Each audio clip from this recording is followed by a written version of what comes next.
Hi అండి, welcome to Soni Subbu vlogs. ఇదైతే మినపప్పుతో చేసిన ఉల్లివడ అండి.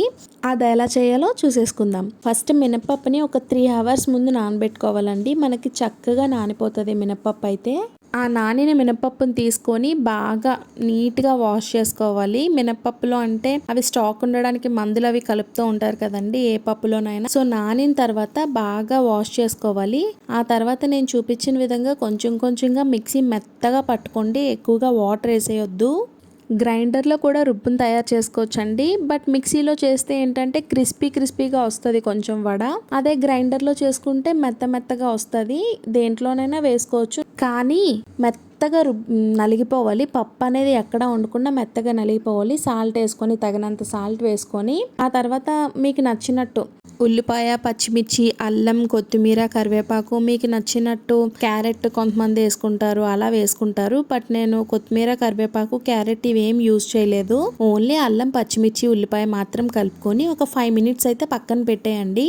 ఈలోపు ప్యాన్ పెట్టుకొని ఆయిల్ పోసుకొని హీట్ చేసుకోండి. బాగా మరుగుండాలి ఆయిల్ అయితే.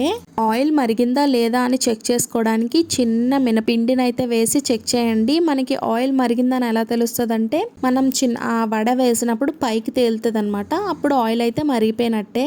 ఇప్పుడు మనం వడేసుకోవాలి. వడేసుకోవడానికి అరిటాకైనా పర్లేదు, లేదంటే పాలు కవర్ ఉంటుంది కదండి, పాలు కవర్ అయినా పర్లేదు. మీకు బాగా వస్తుంది అనుకుంటే చేతి మీద కూడా వేసుకోవచ్చు.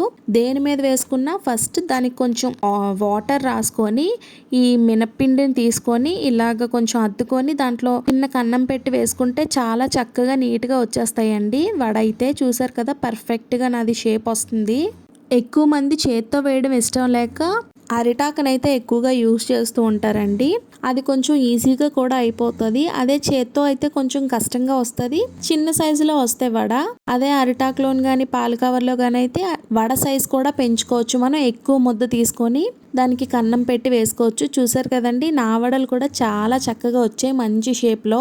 మీకు కూడా వడలు ఇలాగే పర్ఫెక్ట్గా వస్తాయి అనుకుంటే కామెంట్ సెక్షన్లో కామెంట్ చేయండి. ఇంకా వీడియోని చూస్తూ లైక్ చేయకపోతే please do like, share and subscribe. నా వీడియోస్ చూస్తూ నన్ను సపోర్ట్ చేస్తున్న వాళ్ళందరికీ చాలా చాలా థ్యాంక్స్ అండి.